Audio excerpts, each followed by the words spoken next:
तो देखिए, हिंदू पंचांग की बात करें तो होली का त्योहार फागुन मास की पूर्णिमा तिथि को मनाया जाता है और साल 2026 में फागुन पूर्णिमा की जो तिथि है वो 2 मार्च की शाम को शुरू होकर 3 मार्च की शाम तक रहेगी। यहीं से सारा कंफ्यूजन शुरू होता है। आमतौर पर हम जिस दिन पूर्णिमा की शाम होती है उसी दिन होलिका दहन करते हैं, लेकिन साल 26 में 3 मार्च की शाम को यानी कि पूर्णिमा की शाम के समय में आसमान में चंद्र ग्रहण लगेगा। और हमारे शास्त्रों की बात करें तो ये अटल नियम है कि ग्रहण काल में कोई भी शुभ कार्य या पूजा या अग्नि प्रज्वलित करना सख्त मना होता है। ग्रहण के समय किया गया होलिका दहन शुभ फल प्रदान नहीं करता है बल्कि दोष पैदा करता है। तो फिर होलिका दहन कब किया जाए? तो देखिए, ज्योतिष और पंचांग के अनुसार, जानकारों के अनुसार इसका सटीक ये निकलता है कि 3 मार्च की शाम को ग्रहण है, इसलिए साल 2026 में होलिका दहन 2 मार्च 2026 की रात को किया जाएगा। जी हाँ दोस्तों, तारीख को थोड़ा नोट कर लीजिएगा। होलिका दहन 3 तारीख को नहीं बल्कि 2 मार्च की मध्य रात्रि में होगा। लेकिन रुकिए, 2 मार्च को भी एक बाधा है, और बाधा यह है कि 2 मार्च को शाम होते ही भद्रा लग जाएगी। तो आप तो जानते ही हैं कि भद्रा काल के दौरान होलिका दहन या कोई भी शुभ कार्य करना काल विपरीत बुद्धि जैसा माना जाता है। भद्रा में किया गया होलिका दहन परिवार, समाज और देश के लिए अशुभ होता है, इसलिए हमें भद्रा के खत्म होने का इंतजार करना पड़ेगा। तो साल 2026 में होलिका दहन का सबसे शुद्ध और सबसे शुभ मुहूर्त जो है, जो कि निकलकर सामने आ रहा है, वो है 2 मार्च को देर रात यानी कि 3 मार्च की शुरुआत होने वाली जब होगी रात के समय में 12:50 से लेकर रात को 2:02 तक ये वो समय है जब भद्रा की पुंज होगी या भद्रा समाप्त हो चुकी होगी। ये लगभग 1 घंटा 12 मिनट का समय हमें मिल रहा है और आप इस समय में पूरी श्रद्धा और विधि विधान से होलिका दहन कर सकते हैं। इस समय अग्नि प्रज्वलित करना आपके घर से नकारात्मकता को जलाकर राख कर देता है। तो वीडियो में आगे मैं आप सभी को बताऊंगा कि इस बार रंगों वाली होली किस दिन खेली जाएगी, बरसाना में होली कब है, सूतक काल का सही समय क्या है और ग्रहण के गर्भवती महिलाओं को क्या सावधानी रखनी है। ये जानकारी बड़ी ही सूक्ष्म और महत्वपूर्ण है। लेकिन उससे पहले एक काम आप सभी को करना है, कमेंट सेक्शन में आप अपना नाम, स्थान और डेट ऑफ बर्थ लिख दीजिए, ताकि इस चंद्र ग्रहण के समय आपकी डेट ऑफ बर्थ के अनुसार राशि के अनुकूल क्या उपाय बनता पड़ेगा वो मैं आपको रिप्लाई के माध्यम से ही बता दूंगा। साथ ही साथ ओम सोमाय नमः भी जरूरी लिखिएगा, ताकि इस चंद्र ग्रहण का कोई गलत प्रभाव आप पर ना पड़ पाए। साथ ही अगर मेरे चैनल, मेरी आवाज को आप पहली बार सुन रहे हैं तो चैनल को सब्सक्राइब करके पास वाले बेल आइकॉन को प्रेस करके रखिएगा और वीडियो को लाइक कर दीजिएगा, क्योंकि हम यहाँ सभी व्रत और त्योहारों की सही शास्त्रीय जानकारी प्रदान करते हैं। ज्योतिष शास्त्र और पंचांग के आधार पर आपको बताते हैं कौन सी तिथि कब है, व्रत आदि कब करना है, क्या विधि है, क्या नियम है और क्या गलती नहीं करनी है। यदि आप सभी व्रत और त्योहारों की सही शास्त्रीय जानकारी पाते रहना चाहते हैं तो कृपया चैनल को सब्सक्राइब कीजिए और को प्रेस कीजिए। जब आप सब्सक्राइब का बटन दबाएंगे तो वहां 1 घंटी का निशान बना हुआ आएगा, उसको अवश्य दबाइएगा, तभी आपको हमारे सारे वीडियो प्राप्त होंगे, अन्यथा आपसे जानकारी छूट जाएगी। चलिए अब बात कर लेते हैं उस खगोलीय घटना की जिससे हर कोई डरा हुआ है। चंद्र ग्रहण साल 2026 का वो पहला चंद्र ग्रहण है जो कि 3 मार्च 2026 मंगलवार के दिन लगने जा रहा है और इसके ठीक 15 दिन के पहले ही 17 फरवरी को सूर्य ग्रहण भी लगा था। ये कोई मामूली ग्रहण नहीं होता है।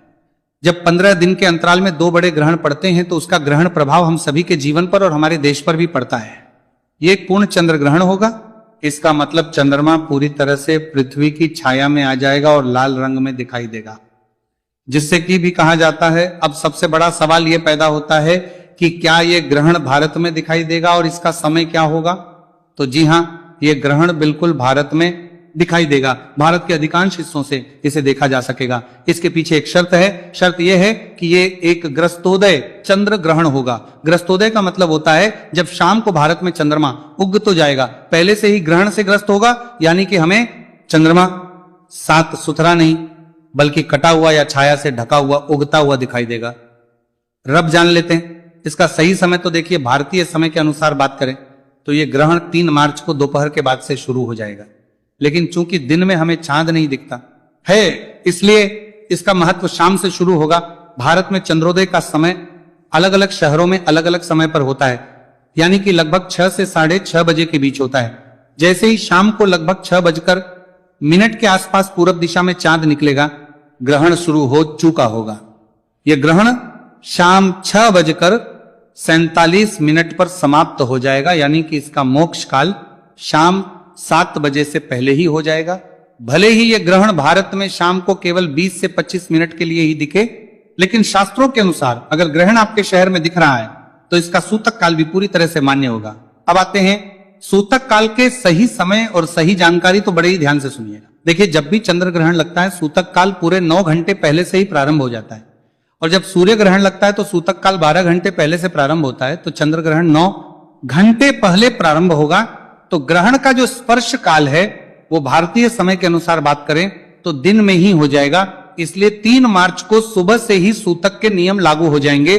सूतक काल का सही समय 3 मार्च को सुबह 9:00 से शुरू हो जाएगा, और ये सूतक काल ग्रहण खत्म होने के साथ ही यानी कि शाम 6:47 तक लगातार चलेगा। सूतक काल को अशुद्ध समय भी माना जाता है, और इस दौरान वातावरण में नकारात्मक ऊर्जा बहुत ज्यादा होती है। तो आपको इस दौरान क्या करना है और क्या नहीं करना है, ये आप कहीं नोट कर लीजिए या फिर इस वीडियो को सेव कर लीजिए। देखिए, सबसे पहली बात, पूजा पाठ बिल्कुल ही वर्जित होती है जब भी ग्रहण लगता है। तो देखिए, 3 सुबह 9:30 से पहले आप सभी अपने घर में पूजा पाठ से निपट जाइएगा, और इसके 3 सुबह 9 बाद में घर के मंदिर के जो कपाट हैं उन्हें बंद कर दीजिएगा या फिर पर्दा डाल दीजिएगा। भगवान की मूर्तियों का स्पर्श करना पूरी तरह से वर्जित होगा।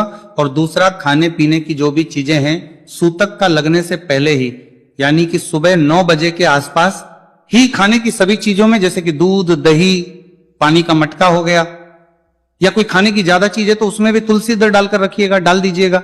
देखिए, वैज्ञानिक और धार्मिक दृष्टि से तुलसी में पारा यानी कि मर्क्यूरी होता है, जो कि ग्रहण की हानिकारक किरणों को भोजन में प्रवेश करने से रोकता है।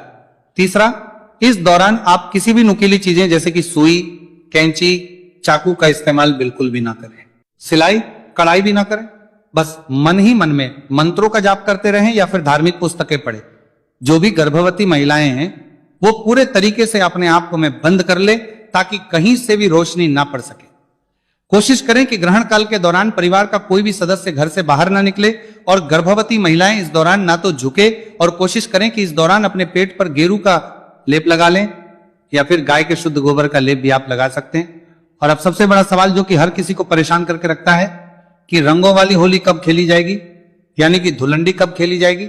तो देखिए, आमतौर हम होलिका दहन की अगली सुबह रंग खेलते हैं, तो इस हिसाब से तो हमने होलिका दहन 2 मार्च की रात को किया। इस हिसाब से 3 मार्च की सुबह हमें रंगों वाली होली खेलनी चाहिए। लेकिन यहां ज्योतिष आड़े आता है। 3 मार्च को सुबह से ही सूतक लग रहा है और शाम को ग्रहण है।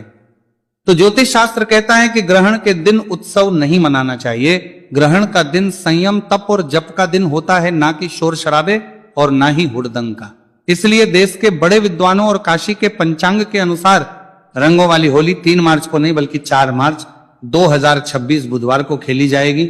4 मार्च को ग्रहण का कोई साया नहीं होगा। पूर्णिमा तिथि खत्म हो चुकी होगी और चैत्र मास की प्रतिपदा तिथि यानी कि हिंदू नववर्ष की पहली सुबह की तरह होगी। वातावरण पूरी तरह से शुद्ध और सकारात्मक हो चुका होगा। इसलिए 4 मार्च को आप जी भर के रंगों वाली होली खेलें, गुलाल उड़ाएं और होली मिलन समारोह बड़े ही प्रेम और धूमधाम से मनाएं। इस दिन पूरी तरह से शुभ योग भी बन रहे हैं। और अब बात कर लेते हैं कि ये चंद्र ग्रहण भारत में कहां कहां पर दिखाई देगा और इसका ज्योतिष प्रभाव क्या है। तो देखिए, ये चंद्र ग्रहण मुख्य रूप से एशिया, ऑस्ट्रेलिया, अमेरिका और प्रशांत महासागर के क्षेत्रों में दिखाई देगा। ज्योतिष की दृष्टि से यह ग्रहण सिंह राशि और पूर्व फाल्गुनी नक्षत्र में लग रहा है।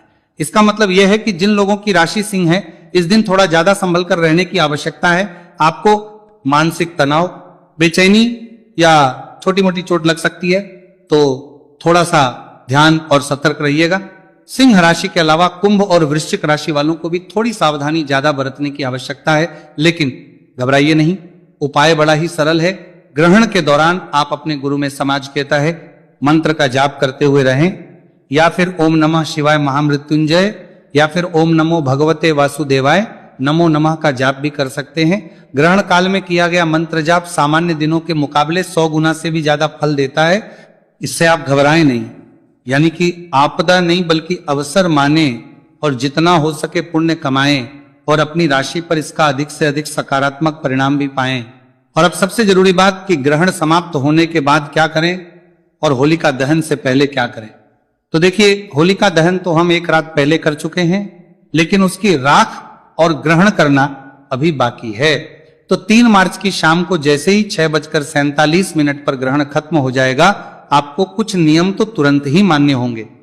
जैसे कि जैसे ही ग्रहण समाप्त हो तुरंत स्नान करें, घर का शुद्धिकरण गंगा जल से करें, नमक का पोछा लगाएं, नहाने वाले जल में भी गंगा जल जरूर ही डालें और जो भी कपड़े पहने हुए हैं उन्हें दोबारा ना पहने, उन्हें अच्छे से धोकर सुखा लें।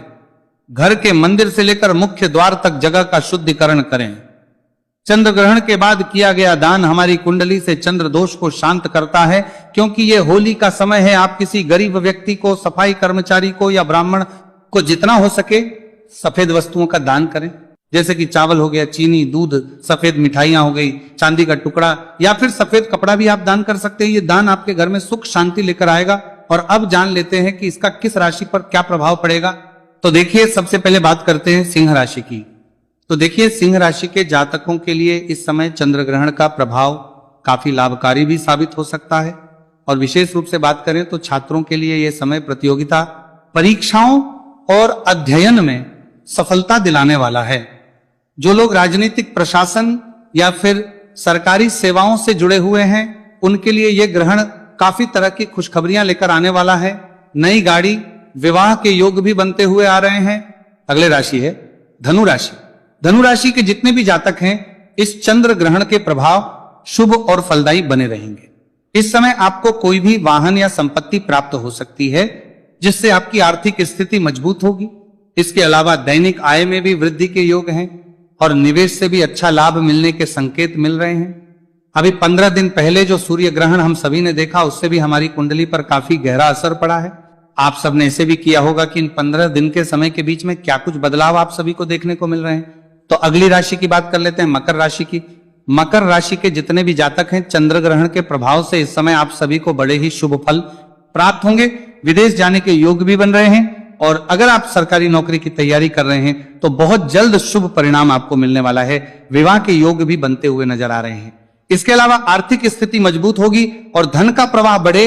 इसके साथ ही आने वाले समय में आप सभी को समाज में मान, सम्मान और प्रतिष्ठा की भी प्राप्ति होगी।